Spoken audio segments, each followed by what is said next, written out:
Hello guys, welcome back. In this lecture, I want to discuss the group 0 elements.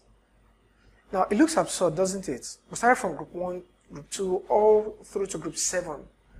And then one should ordinarily think that this group should be group 8. Why then are we calling it group 0? Well, these elements are put into group 0 because not all of them conform to the same number of valence electrons. What do we mean? Now, in this group, we have helium, neon, argon, xenon, krypton, and radon. These are the members belonging to this group. And you would realize that even though these 5 members have 8 valence electrons, helium, on the other hand, has just 2 valence electrons. And then, as a result, we were quite confused on, do we call this the group 2 family, or we'll call it the group 8 family, because we can successfully call it group 2 family because helium has 2 valence electrons. We can as well call it group 8 because the rest of them have 8 valence electrons. If we call them the group 8 family, then helium won't fit into this group. Just as if we call this group 2, the rest of them won't fit into the group. So what we did was we looked for a neutral group, all right, to tag them. And that's why they are called group 0, so that it can accommodate both helium and the rest of them, all right? Now, if you do not call them group 0, what else can you call them? You can call them helium family. Why? Because helium is the first member of the group. Apart from that, we can also call them inert gases, rare gases, or noble gases. Why are they called inert gases? They are called inert gases because they have completely filled outermost shell, which means that the outermost shell is completely filled and they are stable. The fact that they are stable means they are not prompted to chemical reactions.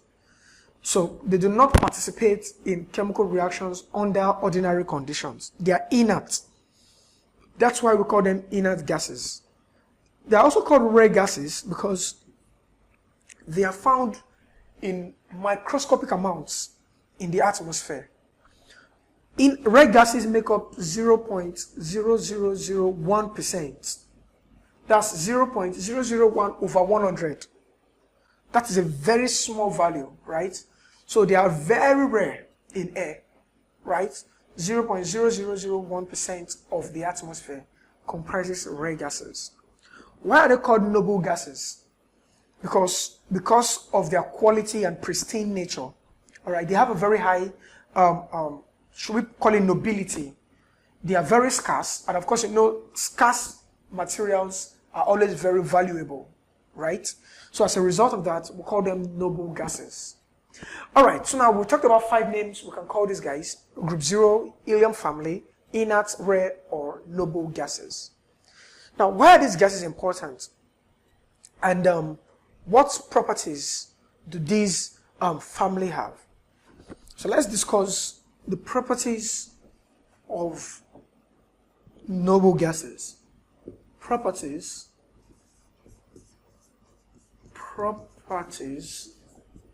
of noble gases. Properties of noble gases. Okay, number 1, like we said, to avoid repetitions, let's just make mention of that. We said they are rare gases, they are noble gases, they are inert gases, right? Now, but you realize that all of them are gases. All members are gaseous. Are gaseous. They are gaseous at room temperature.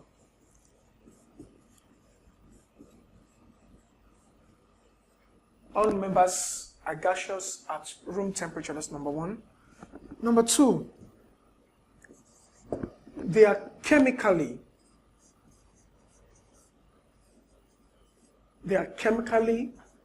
unreactive. They're chemically unreactive at room temperature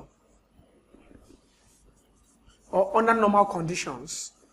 They are chemically unreactive under normal conditions. And why?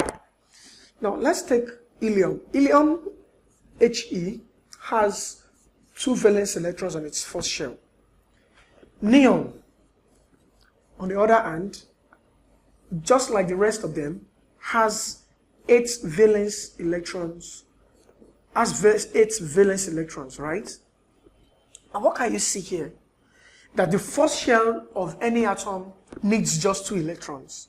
And the first shell of helium has 2 electrons. So what can we say as a result? Helium is stable.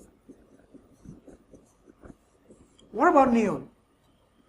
Neon, apart from the first shell, all other shells, for simplicity reasons, are said to be stable. They have 8 valence electrons, right? And now neon's second shell has 8 valence electrons. So what can we say? Neon also is stable. So there is no need for chemical bonding. There is no need for bonding whatsoever or anything. And then they do not go into because they are stable. But under first conditions, under first conditions,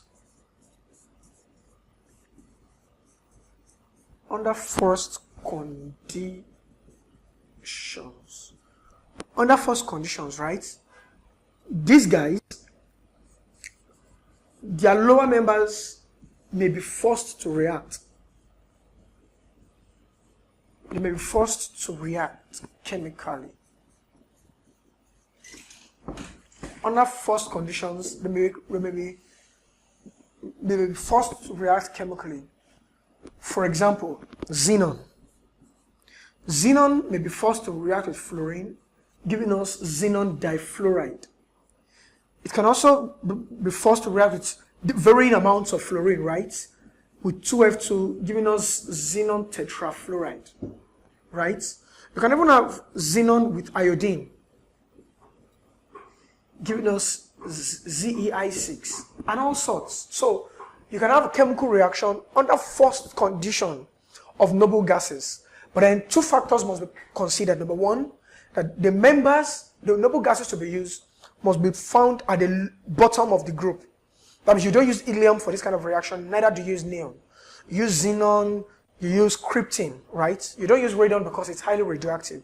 But xenon and krypton can materialize, right? And then you see that they react with noble gases because noble gases have a very high electronegativity value. They have very high oxidizing ability. So they can subject the noble gas to an unfavorable condition, causing it to react. But the reaction is highly reversible, which means that xenon difluoride is easily reversible to ordinary xenon and fluorine gas because xenon in itself is a stable element. But this is a rare case, right? That's number 3. Number 4. Okay, so point 4 says they are exclusively monoatomic. They're exclusively monoatomic. Exclusively monoatomic. Which means that argon is written as Ar, not Ar2, Ar3, Ar whatever. It's just Ar. Helium is just He, right? Neon is Na, and so on. They are exclusively monoatomic. Right. Now, due to their inert nature, they are used to prevent other elements / gases to react with air. Now, what does this mean?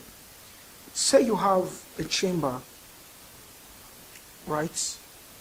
And you have a solid here and air. And you want to prevent this solid from reacting with air. Say the solid is highly reactive to oxygen or to nitrogen, for example. Now, to prevent that, you can find a coating of noble gas around the solid, right? Or if it's a gas, you can mix the gas with redundant amount of noble gases. And what will you do in turn? What you've done in turn is you've created an inert environment around the solid such that Air in this region can't react with the noble gas.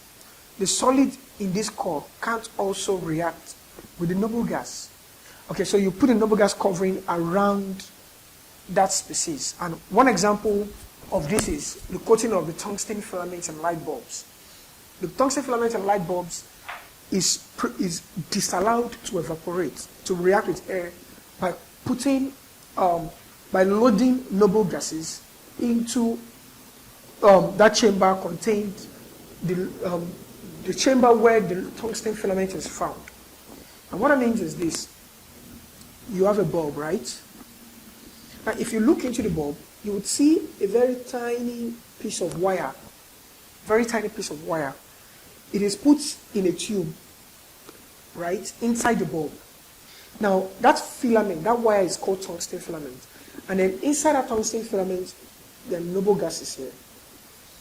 Just to create an inert environment around the tungsten filament, number one, to increase its lifespan, right, to increase its longevity. And number two, to prevent the evaporation of that filament upon reaction with air or something else. Because that is where light is produced, all right? And then it produces high voltage of electricity. And then under that condition, of course, you know, temperature facilitates reaction rates. So what that means is, if the noble gases are not present in that environment, you can have that tungsten filament reacting with air at that very high temperature and potential difference. So to prevent that from happening, you put the tungsten filament, you put the noble gases around to prevent its oxidation.